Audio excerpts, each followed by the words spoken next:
Բարև ձեզ սիրելի հայրենակիցներ, ողջունում եմ ձեզ Համայնայության մայրաքաղաք Երևանից։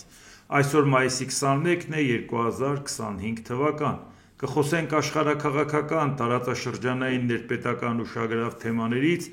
որոնք կներկայացնեմ իմ մեկնաբանությամբ։ Իհարկե կփորձեմ մի քիչ ժամանակ գտնեմ նաև ինչպես տեսնում եք երկրում արդեն նախընտրական կրքերը մի տարի առաջ սկսվել են, ամբողջ դրա ուղղությամբ Հայս էլ եմ ուզում այդ հարցերին անդրադառնամ, դա էլ կարևոր թեմաներ են, բայց այնքան լուրերը ալնում մեր շուրջ, այնքան իրադարձություններ, որ դրանց ուղղակի չանդրադառնալ հնարավոր չի, ինչքան էլ դա մեզանից շատ ժամանակ խլի։ Հիմա Հայաստանի արտգործնախարարությունում կայացել է Հայաստանի արտգործնախարար Արարատ Միրզոյանի եւ Ռուսաստանի արտգործնախարար Սերգեյ Լավրովի առանձնազրույցը, որից հետո տեղի է ունեցել երկու նախարարների համատեղ մամուլի ասուլիս։ Իհարկե մինչև մամուլի ասուլիսը Լավրովը մի բան ասել էր, դա ասեմ, որտեղ ասուլիսում նույնն է, կրկնել մի քանի բան ավելացրել։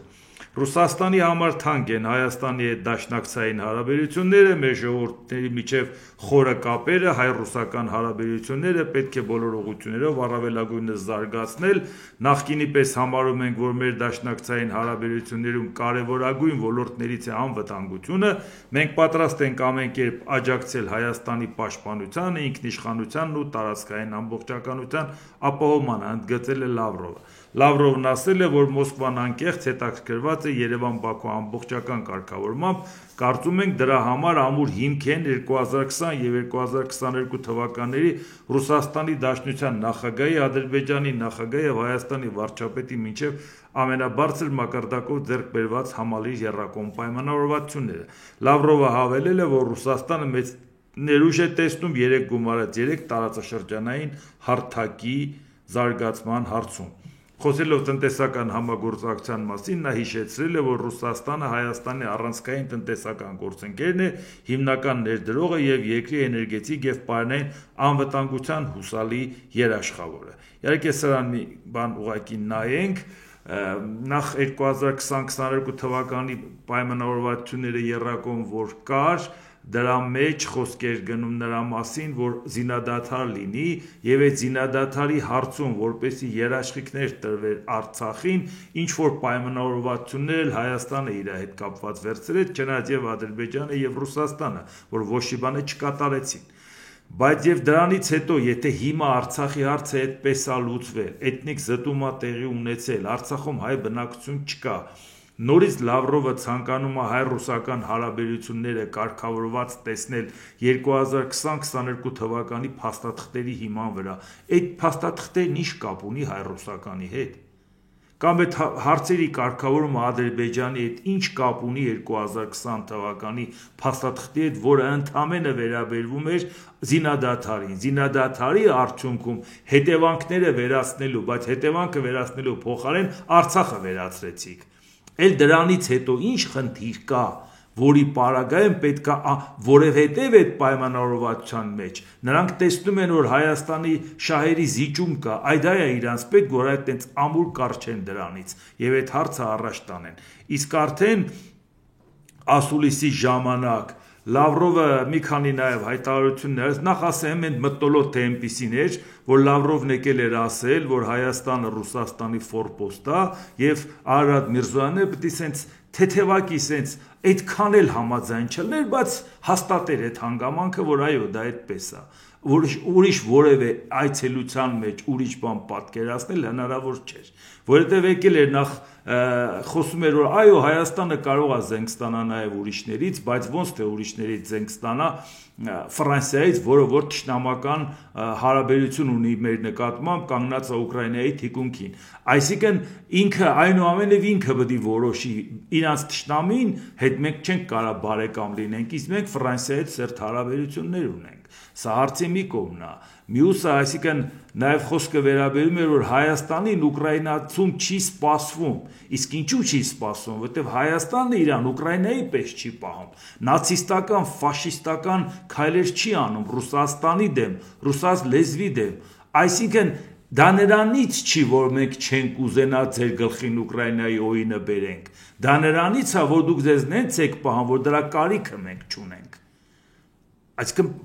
ավելի պարզ ոնց է ասում, ուկրաինացում չի սպառնում, որովհետև դուք չեք անում են ինչ որ անում է Ուկրաինան։ Այսինքն այն ինչ որ Ուկրաինան ցանկանում էր, որ ինքնիշխան պետություն լինի, ցանկացավ, հիմա դրա համար մենք հարձակվեցինք։ Սա է իր պատկերացումը Հայաստանի հետ հարաբերություններում։ Ընդգծված կանգնեց մեղադրեց Հայաստանի իշխանություններին,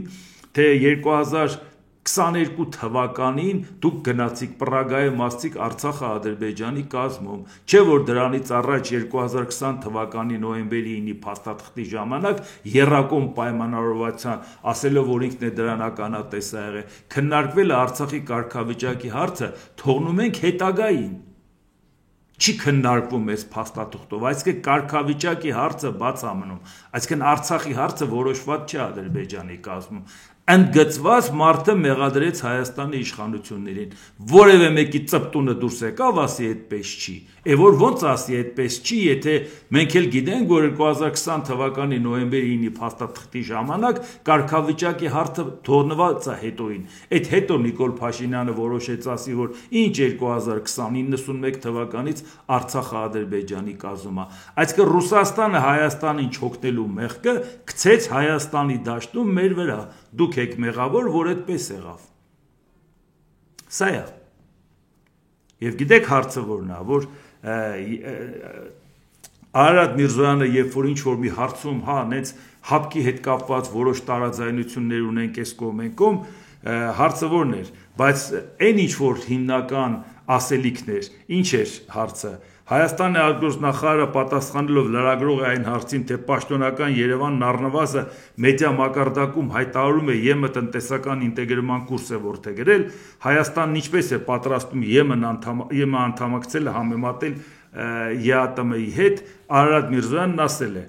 Հայաստանը ԵՄ անդամակցության հայտ չի ներկայացրել, այդ ուղղությամբ բանակցություններ չեն վարվում։ Եվ ըստ այդմ այդ հարցի վերաբերյալ ոչ մի դատողություն չեմ կարող ներկայացնել։ Ու հարցը շատ կարճ փակեց, ոչ թե չեմ հարգում լրագրողի հարցը, ուղղակի թեմա չկա, ինչ ենք քննարկում։ Հայաստանը եւ անդամակցության հայտ չի ներկայացրել եւ այդ ուղղությամբ բանակցություններ չի վարում։ Այսինքն սա այն ինչ որ պետք է իմանալ, որ այն հայտարարությունը, որը ազգային ժողովը ընդունեց ընդհանրապես դեկլարացիա,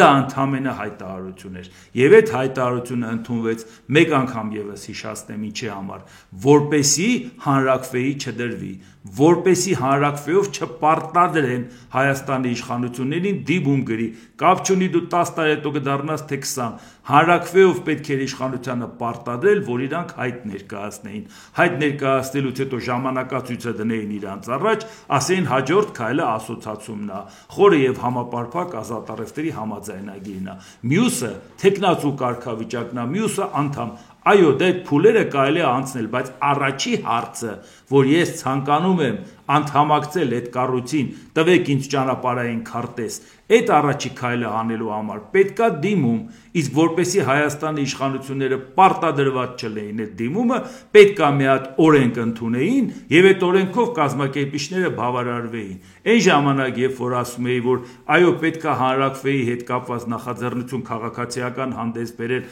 երբ որ այդ մասին խոսում էինք, հետո նախաձեռնողները իրանք որ արեցին, ասենք դե լավ, թող իրանք անեն, բայց իրանք երբ որ արեցին, որից հետո 60,000 ստորագրություն հավաքեցին, որ ինչ անեն, որ օրենք ընդունվի, որ դրվի հանրակրվեի, օրենք չընդունվեց հանրակրվեի դնելու, ընդամենը հայտարարություն ընդունվեց, որ որևէ պարտավորվածություն իշխանությունը չունի, ավելի պարզ Արարատ Միրզոյանն էլ ինչ ասի, որ ժողովուրդ ջան, մենք նման օրակարգ չունենք, ինչ եք ուզում մեզանից, հայտարարությունը արել ենք, Եվրոպային ժեստ ենք արել, վերջ, բա դրա հետ կապված, բա հարգելիներս, բա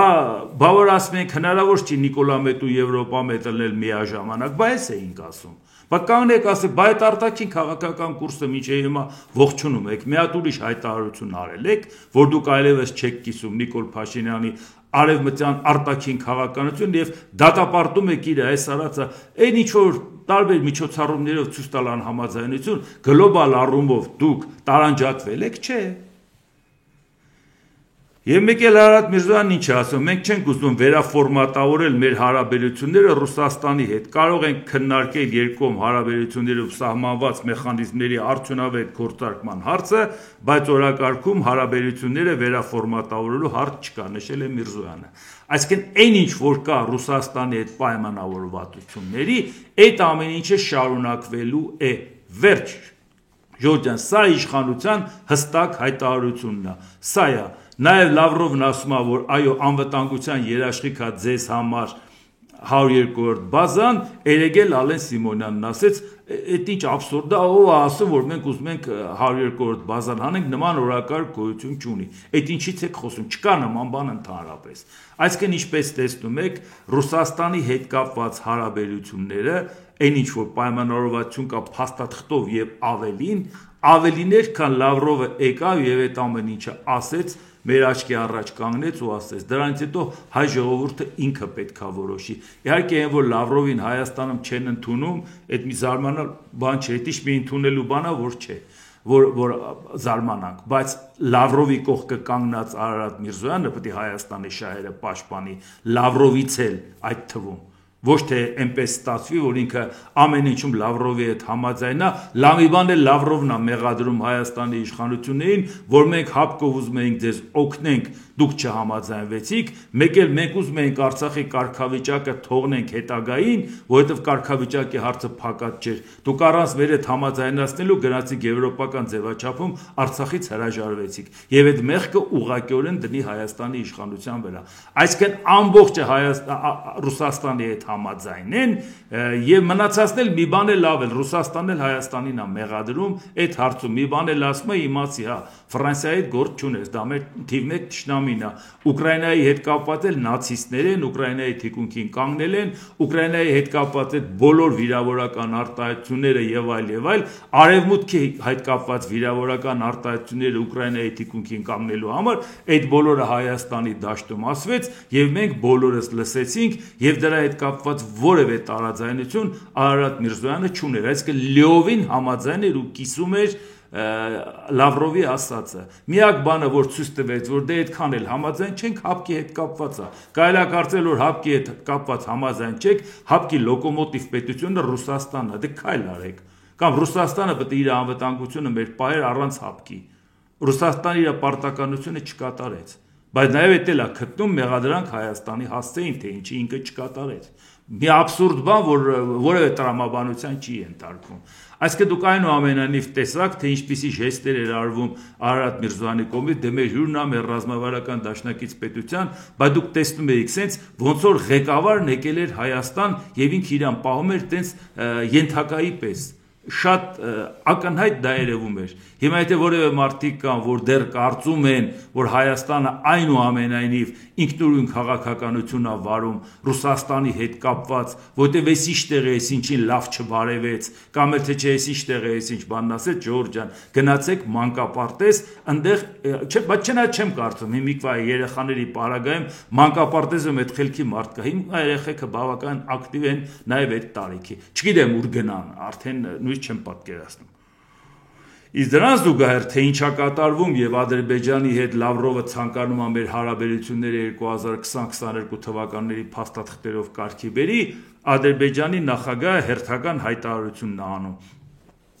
Բավական հստակ ու բավական լկտի, որտեվ ինքը այդ իրավունքը ունի իրան լկտի պահի, որտեվ Նիկոլ Փաշինյանը իրան հրավիրում էր սուրճ խմելու, այդպես էլ բովանդակությունը մենք այդ զրույցի չիմացանք, այսինքն իրանց նպատակը մենակ սուրճ խմելն էր, սուրճ խմելուց հետո ինչա փոխվել, հիմա տեսնում ենք ինչա փոխվել, նորից Ադրբեջանից հնչում են Հայաստանի դեմ պահանջներ, Էրեգել էր Ալիևը հնչեցնում եւ այսօր Ալիևը հնչեցնում Հայաստանի նկատմամբ պահանջ։ Ինչ ասում, Հայաստանը պետք է հստակ դիրքորոշում արտահայտի, երբ եւ ինչ պայմաններում արևմտյան ադրբեջանցիները կկարողանան վերադառնալ իրենց հայրենի հողերը։ Ալիևը բողոքել է, որ հայ հասարակության մեջ մնում է խորը ատելությունը թուրք ժողովուրդների նկատմամբ, պահպանվում են մեծ Հայաստանի երազանքները, իսկ Ադրբեջանի եւ Թուրքիայի նկատմամբ տարածքային պահանջները արձանագրված են երկրի սահմանադրության մեջ։ Հայաստանը պետք է հրաժարվի հարևան պետությունների նկատմամբ տարածքային պահանջներից եւ քայլեր ձեռնարկի ադրբեջանցիների մշակութային ժառանգությունը վերականգնելու եւ պաշտպանելու համար, ասել է Ադրբեջանի նախագահը։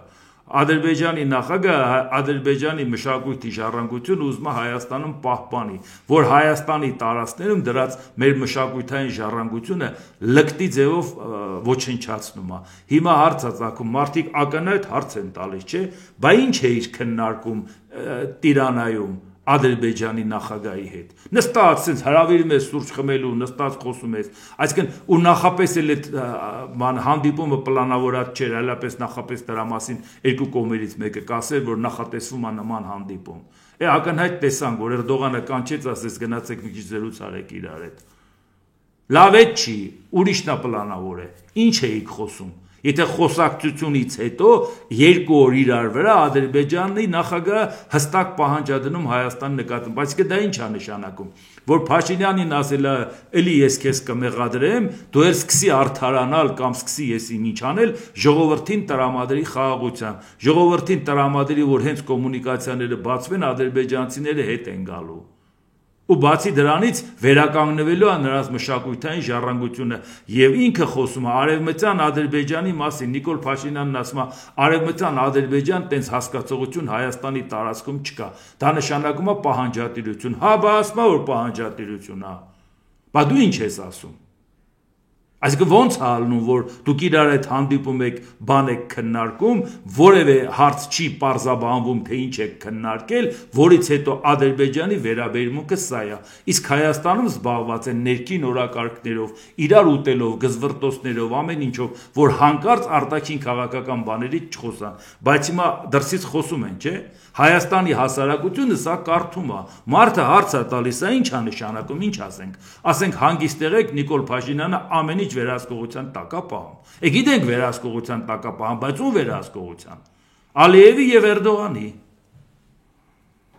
Հիմա նայենք Ամերիկայում ինչա կատարվում, գիտեք շատ կարևոր բաներից մենք ակնկալում ենք ամեն ինչ նաեւ Միացյալ Նահանգների քաղաքականությունից է կախված նաեւ նոր աշխարհակարգը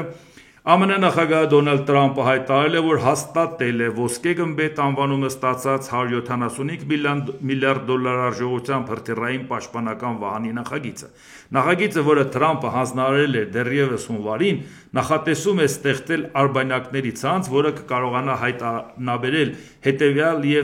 հետևել եւ անհրաժեշտության դեպքում խոցել թշնամու հրթիռները։ Ոսկե գմբեթը կպաշտպանի մեր հայրենիքը, հայտարարել է Տրամպը, հավելելով, որ Կանադան նույնպես հայտնել է ծրագրին միանալու ցանկության մասին։ Տրամպի խոսքով պաշտպանական վահանը պետք է շահագործման հանձնվի մինչև իր նախագահական ժամկետի ավարտը 2029 թվականի հունվար։ Հիմա մի բան ուղղակի նայենք, թե որքանով է խիստ անհրաժեշտ, որ այսօր այս ոսկե գմբեթը Ամերիկայի Միացյալ Նահանգներն ունենա, թե հետով պետք է իր վրա հարձակվի այդ գմբեթի կարիքն լինի, դա դնենք մի կողմ, հարցի մյուս կողմն է, բայց ուրիշ հարց է ծագում։ Բա Դոնալդ Տրամպը մեզ ասում էր, որ պետք է ռազմական ծախսերը պակասեցնի։ Ծրագիր էր կազմել, 50% պակասեցնելու մասին էր խոսում։ Հետո Պենտագոնին հանձնարարեց գոնե տարին 8%, 10% պետք է պակասացնեք։ Էս ինչ եք անում, մեր ինչին է պետք այդքան ծախսերը։ Լավ է գոնե նրանք ովքեր իմ խոսքին հետևում են, գիտեն թե ոնց է ապշելի, ասում ոնց կարա Ամերիկայի Միացյալ Նահանգների նախագահը խոսի ռազմական ծախսերի կրճատումից, եւ որ դա իր տնտեսության համար շարժիչ ուժ է, այդ թվում նաեւ աշխարհակաղակական ազդեցության առումով է շարժիչ ուժ, այդ թվում այդ ռազմական տեխնիկայի վաճառքի հետ կապված ազդեցությունն է լրացուցիչ, փառք Աստծո Հիմա իմացանք, որ ինքը լրացուցիչ 175 միլիարդ ծախս է ուզում անի, ոչ թե բյուջեն կրճատի։ Ժորժան, անցյալ տարի բյուջեն փակեցին 855 միլիարդով ռազմական ծախսերը։ Մեկ էլ Դոնալդ Տրամպը այս վերջերս ոգևորված ասեց, վերջապես հասանք 1 տրիլիոն ծախս ենք անելու, ռազմական ծախսեր ենք անելու, այտենց թիվ աննախադեպ երբեք չի եղել։ Էլի ասենք փառք Աստծո, բա ոնց է իր ասում պետք է ռազմական ծախսերը կրճատենք, որ տնտեսագետներ քեզ այդ խորհուրդը տվե, սպանել ես գոնե իրան, ոչնչացրել ես նրան, կա գրած մի տեղ, որ այս տնտեսագետին ոտքերից կախել ենք, սպիտակ տամ պատշգամբից, որ նոր մեկ ուրիշը խորհուրդ տվե, որ ընկեր ջան, ես ինչ ես անում, հիմա արդեն ու իդե էպես 175 միլիարդը չի վերաբերվում են 855 միլիարդը մի տրիլիոն սարքելուն, դա ուղղակի ինքը ներկայացեց, որ տարեկան բյուջե, սա մի քանի տարվա համար է այս կտրվածքով սա արվել է, խոսքը վերաբերվում է, որ տարեկան բյուջեն ավելացնելու մասին է խոսքը, այսինքն վերջապես Ամերիկայի Միացյալ Նահանգների նախագահը հասկացավ, որ ռազմական ծախսերը ավելացնելը քո տնտեսությանը, քո աշխարհաքաղաքական կշռին ու ազդեցությանը նպաստում է, ոչ թե խոչընդոտում։ Խնայողության ռեժիմ կիրառել դրա համար անհավանական բաների չեմ պատկերացնում դա ոնց է հնարավոր։ Մեկ էլ կանգնել ասել ամերիկյան զենքը թանկ ու անորակ է, պարտվելու համար է, դա հաղթելու համար չէ։ Այն բանը Իլոն Մասկը որ ասում է, ուր է այդ Մասկը հանեց արդեն, դիմակը տեսակ արդեն իրա, էլ չկա։ Հիմա արդեն գնացել է իր ավտոներով զբաղվում, թե մեկ էլ գնացել է իր բիզնեսով Մերձավոր Արևելյան այցելության, որ այնտեղ մի հատ գործ կպցնի, դա բիզնեսի մասն է, բա որտեղ մնաց այդ բարեփոխումները, այդ ամեն ինչը որ ասում են, քանդում է այդ պետությունը, ժողովուրդ դուք չեք նկատում։ ԱՄՆ պետքարտուղար Մարկո Ռուբիոն Սենատի լսումների ժամանակ պատասխանել է քննադատությանը ուղղված Ուկրաինայում Ռուսաստանի կողմից պատերազմի դադարեցման շուրջ բանակցությունների համար Դոնալդ Տրամփի վարչակազմի ջանքերին։ Ձևակերպանը, թե Վլադիմիր Պուտինը ժամանակ է ձգձգում, իսկ նախագահ Տրամփին մատի վրա խաղացնում է, Ռուբիոն չի համաձայնվել այդ պնդման հետ, հայտարարելով, որ Տրամփը փորձում է վերջ դնել մի պատերազմի, որում ոչ ոք հաղթել չի կարող։ Ռուսաստանը ցանկանում է այն, ինչից հիմա զուրկ է եւ ինչի իրավունքը չունի, բարեբախտաբար, ասում է, որ Ռուսաստանը իրավունքը չունի, բայց Դոնալդ Տրամփն ասում էր, պետք է Ռուսաստանը այնա պետք է ամբողջ Ուկրաինան գրավեր, այլ ափսոս են եղանակը լավ չէր, ցեխը խանգարեց, թե չէ Ուկրաինան գրավելու էր, ախովի շերանում։ Հիմա պարզվում է այդ իրավունքը չունի, բա հարց էին տալի մի քանի ամիս առաջ, ասում էին Ռուսաստանն օկուպանտ է, ասում եք չէ, Ուկրաինան է մեղավոր, դրդել է որ Ռուսաստանը հարձակվի։ Հիմա արդեն գոնե եկանք են իրատեսական դաշտ, լավ գոնե խոսալու մակարդակով եկանք այդ դաշտ։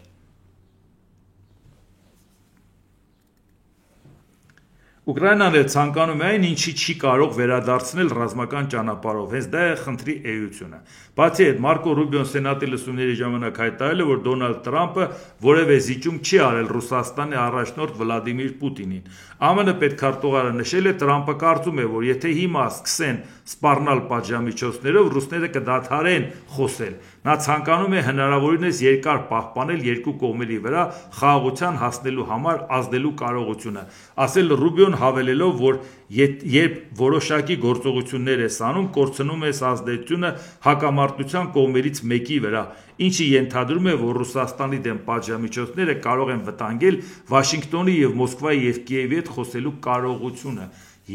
Փաստորեն անաչառ միջնորդի ֆունկցիա է ցանկանում Ամերիկայի Միացյալ Նահանգներն ունենա, եթե պատժամիջոցներ կիրառի Ռուսաստանի դեմ, կարող է իր միջնորդական առաքելությունից հրաժարվել։ Փայլուն մոտեցում, բայց այդքանը ասողը ոնց էր կան սպիտակ տան օվալաձև աշխատասենյակում հարձակվում Զելենսկու վրա, բայց կողմերից մեկը Զելենսկին չէր։ Այն կողմը, որի վրա հարձակվել էր, եկել եք օվալաձև սենյակում հարձակվել եք վրան, որ այդ մարդը զիջ էր, չէիք մտածում, որ միջնորդական առաքելությունը կկորչի, եթե կանգնում ասում եք հաղթատուկ չունես, դու ոնց կարող ես բանանել, դու պետք է զիջես, նա ամբողջը կարար վերցներ, նրա ասում են, բա որն է Ռուսաստանի փոխզիջումը, ամբողջը կարար վերցներ, հիմա ամբողջից հրաժարվում է, այո, նա ամբողջը կարար վերցներ,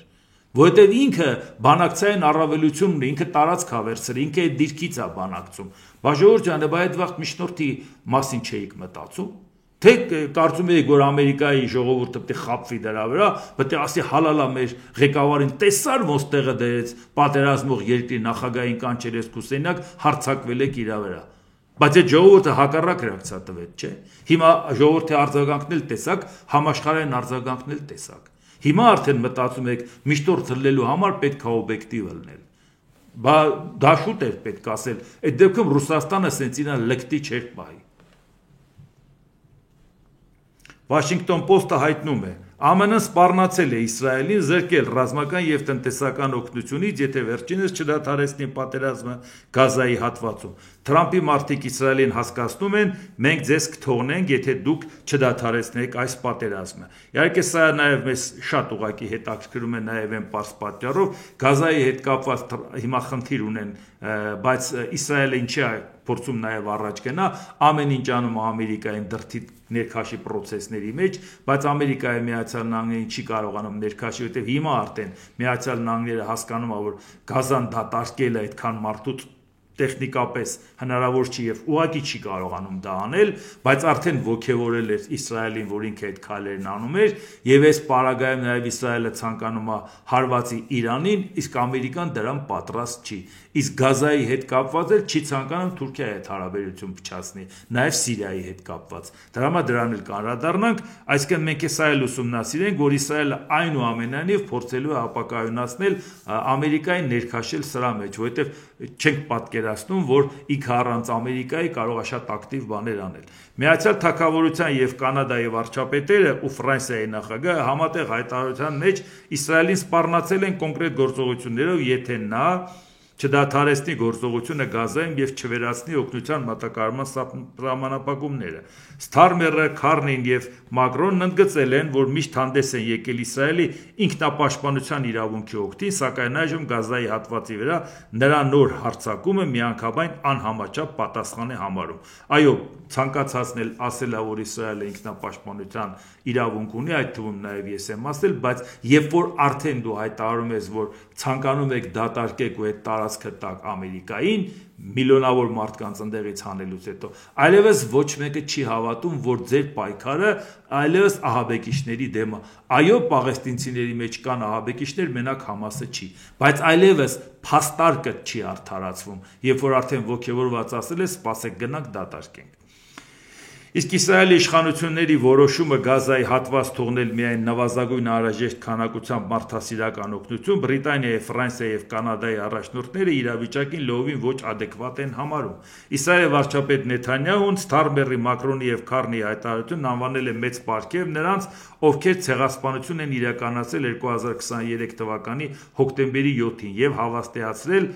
որ Իսրայելը պատերազմելու է մինչև Համասի նկատմամբ հաղթանակը։ Այո, Համասի նկատմամբ հաղթանակը որևէ մեկը չի մեղադրում։ Համասն է, եթե կարող է խաղաղ բնակչության մոտ թաքնվի, ինչ որ միտեղ կարող է խաղաղ բնակչության մասում զոհել լինի, որը ինչ որ ձևով պետք է փորձել արդարացնել, որ ուրիշ տարբերակ չկար։ Բայց ոչ թե ոգևորված ասել, հեսա գնանք արագ դատարկենք, տարածքը տանք Ամերիկային։ Այս բոլոր փաստարկները այդ հայտարարությունից հետո այլևս դրվելու են կասկածի տակ բոլոր խելամիտ մարդկանց կողմից։ Այնպես որ այդ պահը բաց է թողել Իսրայելը։ Հիմա եթե ցանկանում է Ամերիկային ասում մեկ սխալվել ենք, առաջ գնանք, առաջ քաշում անենք, մտցնենք խաղի մեջ, դեռ Ամերիկայի ծրագրերը այնպես չի, որ այսօր պատրաստ է Դոնալդ Տրամպը խաղա Իսրայելի խաղը։ Իհարկե ոգևորված Իսրայելին ասած աջակցում եմ, այն ժամանակ դեռ ինքը մտածում էր Իրանին հարվածելը ձեռնտու է, դե պետք է հարվածի Իսրայելի ձեռքով, բայց հիմա իրավիճակ փոխվեց, աշխարհում իր ուզած ցանկությամբ դերակատարությունը մեծացնել, մեկուսացնել Չինաստանին չստացվեց,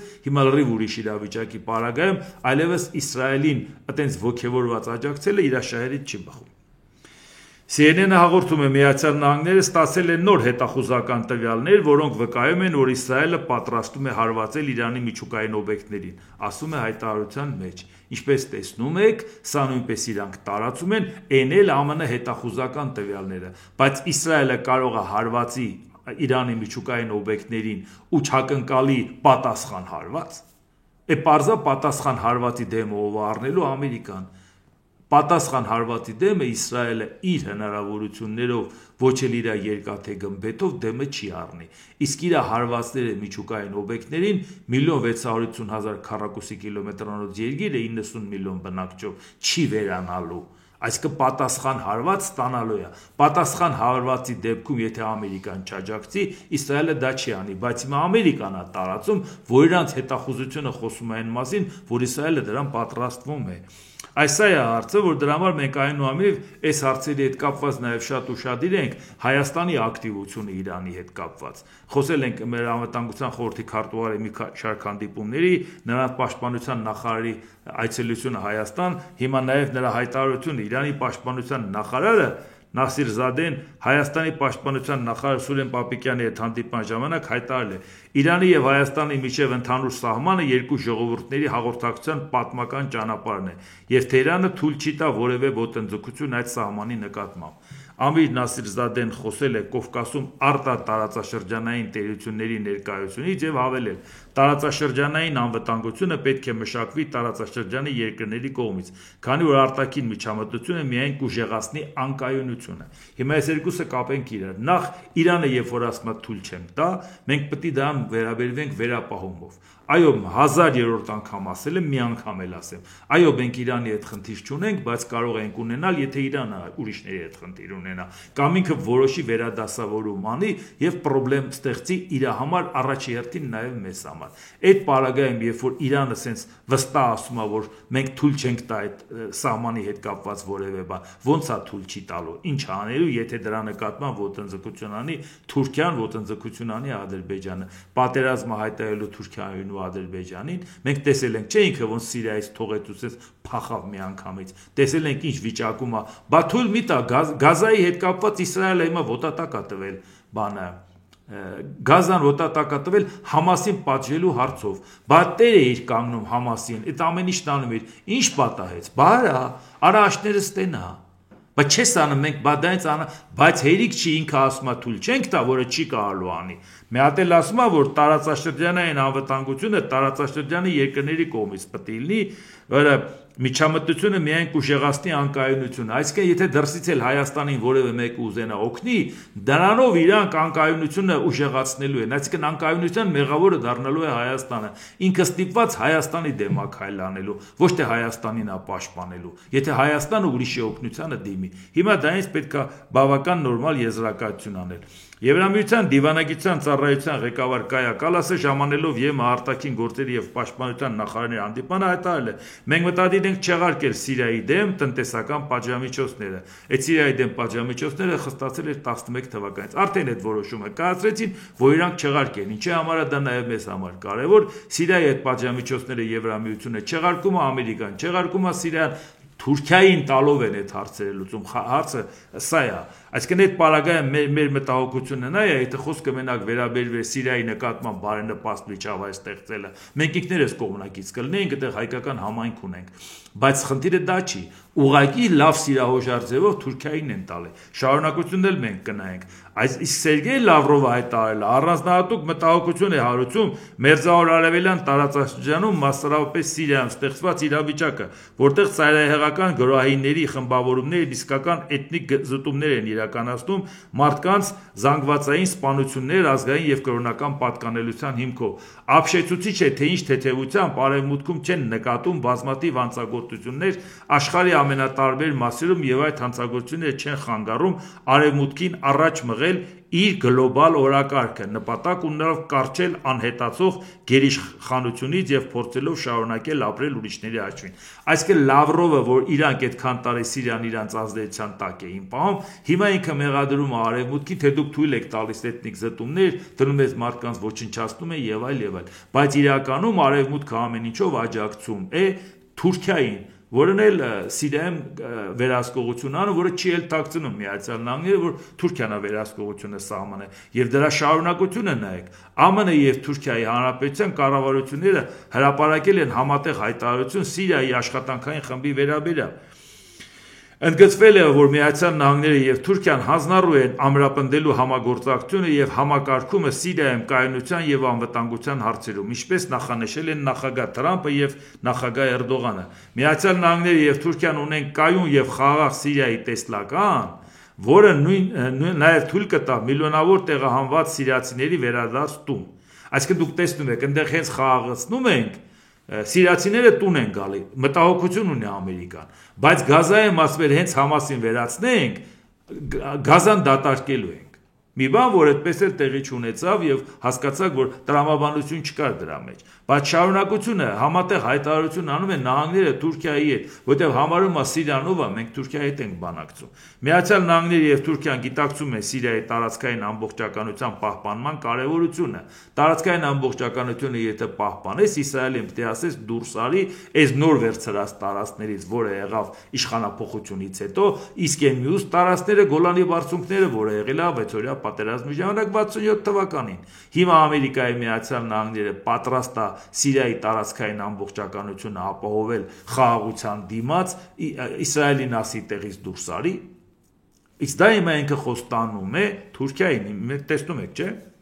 Ուրեմն տարածքային ամբողջականության պահպանման կարևորությունը կայուն եւ միասնական Սիրիան, որը չի ապահովի ահաբեկչական կազմակերպությունների համար ապաստան, կնպաստի տարածաշրջանային անվտանգությանը եւ բարգավաճմանը, ասված է հայտարարությունում։ Հիմա սա էլ ուշադրություն դարձնենք, որովհետեւ շատ բարձր կարծիքի է Դոնալդ Տրամպը Էրդողանի հետ կապված, իսկ դա մեզ համար խնդիր է, որովհետեւ Էրդողանի դերակատարությունը մեծանալը, մանավանդ այն հավակնությունները, որ ինքը ունի, այն հավակնությունները, այդ կոշտ դիրքորոշումը, որ հիմա Ադրբեջանը նորից լկտիացել է, նաեւ լավ հույսը դնելով Էրդողանի վրա, Էրդողանն էլ վստահ լինելով Ամերիկայից, իսկ մենք այդ ուղղությամբ որևէ քայլ, ինչպես տեսնում եք, չենք անում։ Մենք ընդհանրապես Ռուսաստանին ժեստեր ենք անում, ասում ենք դու ես, դե եթե կարաս մեզ օգնի։ Մենք կարծում ենք, որ Ռուսաստանը օգնելու է կամ Ռուսաստանը դեմ է գնալու Թուրքիայի եւ Ադրբեջանի ընդհանուր շահերին, երբ որ իրանք միասնական շահեր են սպասարկում։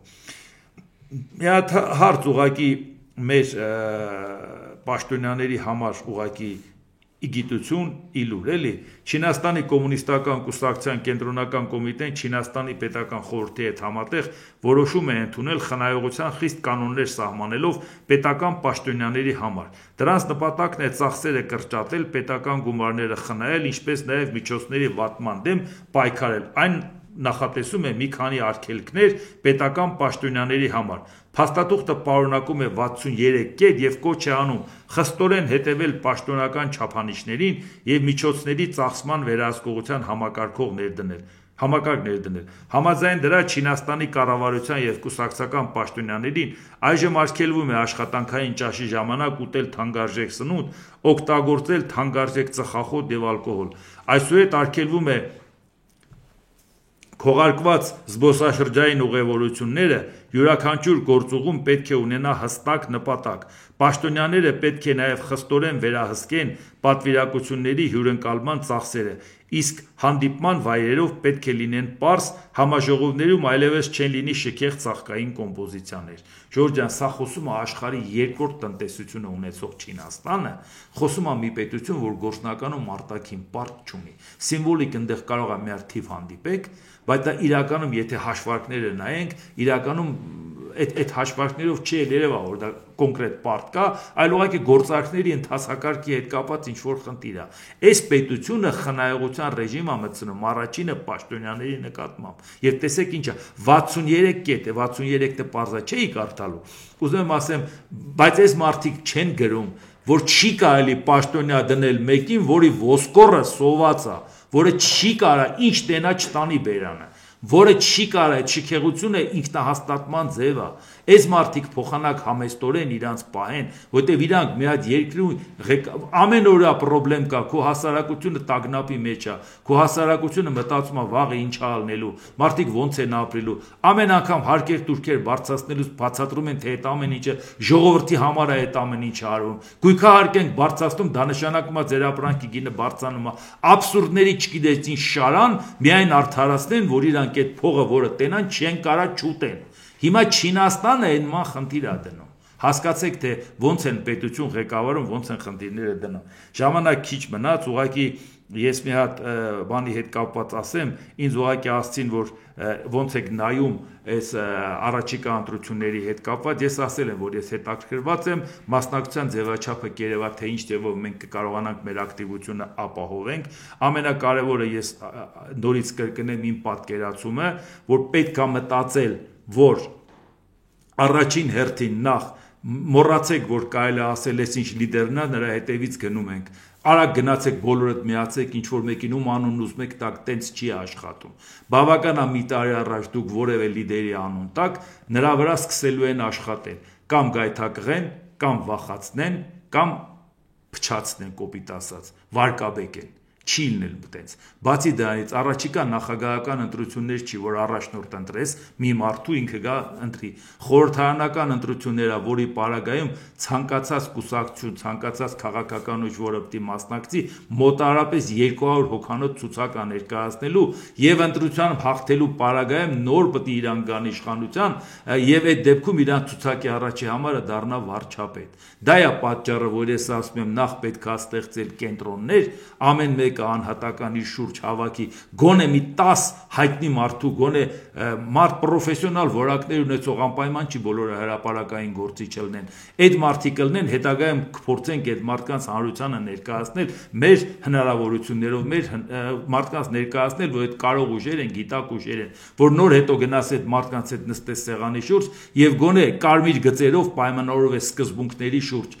նախընտրական ծրագիր չանես, դա հետագայի խնդիր է, գոնե սկզբունքների շուրջ պայմանավորվես, որն է այդ պայմանավորվածությունը, մեր ապագան արտաքին քաղաքական որն ենք պատկերացնում, Եվրամիություն, ՆԱՏՕ կամ որևէ Ամերիկայի Միացյալ Նահանգների հետ համագործակցության անվտանգային որևէ բլոկ կամ եվրոպական բլոկ, սա մեկ, երկրորդը գոնե կարմիր գիծ, որ ոչ մի պարագայում, ոչ նախընտրական, ոչ ընտրական չի կարելի դաշինք կազմել, ոչ օրվա իշխանության, ոչ նախկինների հետ կապված, մի քանի տեն սկզբունքների հետ կապված պիտի համաձայնվես, պայմանավորվես, նստես սեղանի շուրջ, հերթով ասես, մենք այս երկու ուժը, այս երեքը, այս 4-ը կամաց, ամեն մեկը գոնե մի 10 նորմալ պրոֆեսիոնալ կադրի անուն տա, վերջը մի հատ ցուցակ սարքես, որ դառնա գոնե առաջիկա 100 հոգին, հայտնի կոնկրետ մարդիկ լինեն, անպայման չէ նորից եմ ասում, բոլորը հանրային գործիչ լինեն, բայց պրոֆեսիոնալ մարդիկ լինեն, օգտակար աշխատանք տանող, այս ձևով պետք է լինի, եւ որ ամեն մեկն էլ ասի, ես էլ դնում եմ մեր հանդիպման սեղանին ինչ ունենք դնելու, այս պրոֆեսիոնալ կադրեր, այս ինչ միջոցները, այս ինչ խնդիրը, մեր YouTube-յան ալիքը, որով կկարողանանք ձեզ օգտակար լինենք, մեկ ուրիշ մեդիա ռեսուրս, ամեն մեկը բերի միացնի, ինչ որ մի հատ բան դառնա, երբ որ դուք ասում եք գնացեք մեկին միացեք կամ այսպես անեք, դա ուրեմն դուք ոչինչ չեք ուզում անեք, ուղղակի մի հատ անունա տալիս եք, որպեսզի հանկարծ չեն անում, տենց չի աշխատելու դա։ Դա տենց չի ստացվելու, իմ ասածը դա է, դրա ճանապարհի հաջորդականությունը այդ տարբերակով պետք է առաջ գնաս, որ առաջինը մի հատ իմանաս, նորս դրա թե ինչ չափի դու ունես այդ հնարավորությունները որպես ուժի կենտրոն, ըստ դրա որոշես, դու ես ստանձնում ինչ որ մի բան, մարդկանց ասում ես եկեք միանանք, թե դու գնում ես նստում եք միասին քննարկում եք, միանում եք, թե դու ուղղակի որևէ մի տեխնացուի աջակցում ես մեջների կարող ուժին, համարելով որ գոնե դրանով աջակից լինես, որ մենք պրծնենք այս իրավիճակից, որը գոյություն ունի։ Ամեն օր ես չեմ այդ թեմայի մասին խոսում, որովհետև ամեն օր արդեն հասկանում եք, եթե ասել ենք մի բան սկսում ենք, այդ բանակցությունները գնում, կոնկրետ բանը լի, ձեզ կոնկրետ կասենք, այս ինչի հետ պայմանավորվածություն ենք ձեռք բերել։ Իմ ասածը նաև ասում ենք, եթե ցանկություն ունենում եք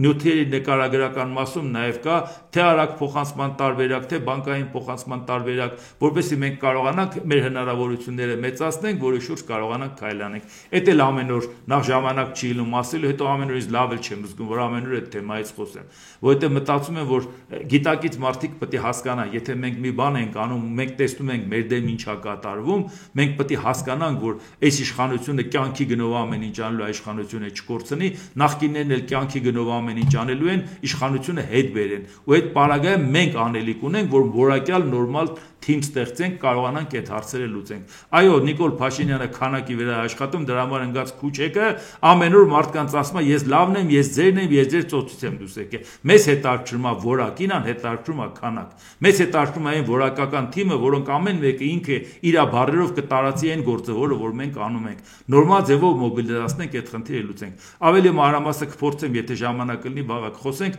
առաջիկայում կխոսենք այդ մասին։ Դե ինչ, այսօր այսքանը, եթե հավանեցիք սեղմեք լայք կոճակը, բաժանորդագրվեք Էդվարդ Անտինյա YouTube-յան ալիքին, սեղմեք զանգակ կոճակը, գրեք մեկնաբանություններ, գրեք հարցեր, դիտեք եւ դատեք ինքներդ։ Շնորհակալություն։